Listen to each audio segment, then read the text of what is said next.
বন্ধুরা ভিডিওটা মন দিয়ে দেখবেন, ঠিক আছে? তো আপনাদেরকে এই দুটো অ্যাপস আমি দিচ্ছি, এই দুটো।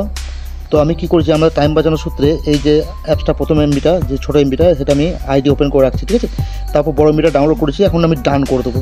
ডান করে দেওয়ার পর আমি চলে যাবো সরাসরি ইমো, যে হ্যাক অ্যাপসটি আছে সেই হ্যাক অ্যাপসটাতে খুঁজে নেবো, ঠিক আছে? দেখুন এই অ্যাপসটি ওপেন করার সময় আপনাদের বন্ধু ওপেন মানে হওয়ার সময় একটা জিনিস দেখাবে, অবশ্যই ভিডিও স্টেপ বাই স্টেপ দেখতে হবে, তাহলে বুঝতে পারবেন। এরকম কিন্তু একটা অপশন আসবে।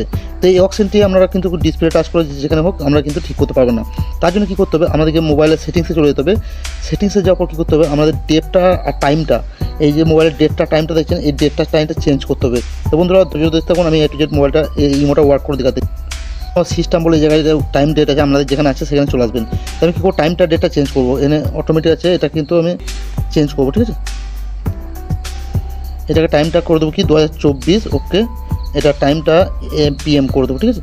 এটা ব্যাক হয়ে গেলাম, এখান থেকে বেরিয়ে চলে গেলাম। এখান থেকে বেরিয়ে চলে আসার পর এরপর ইমোটাতে ঢুকবো। এরপর তখন যখন ইমোটাতে ঢুকবেন তখন কিন্তু ইমোটা ওপেন হয়ে যাবে। দেখুন ইমোটা কিন্তু আমার ওপেন হয়ে গেছে, ঠিক আছে? ইমোটা ওপেন হয়ে গেছে। এখন যে বোর্ডে যাবেন কাজটা দেখে নেন, ঠিক আছে? আমি ধরুন এই বোর্ডটা আমার বোর্ডেই যাই, কারণ অন্য বোর্ডে গেলে কিক ফিক মারবে, ঠিক আছে? তো আমি আমার বোর্ডে একটা যাই, এখানে এই বোর্ডটাতে যাই। তো অবশ্যই কাজটা দেখতে পাবেন, ঠিক আছে? এলাও দিতে, যে এলাগুলো চাইবে অবশ্যই দিয়ে দেবেন। অবশ্যই বন্ধুরা কাজটা এখন দেখতে পাবেন, এই অ্যাপসটা কাজটা কী। তো বন্ধু এখানে দেখুন কিন্তু কাজ স্টার্ট হয়ে গেছে, ঠিক আছে?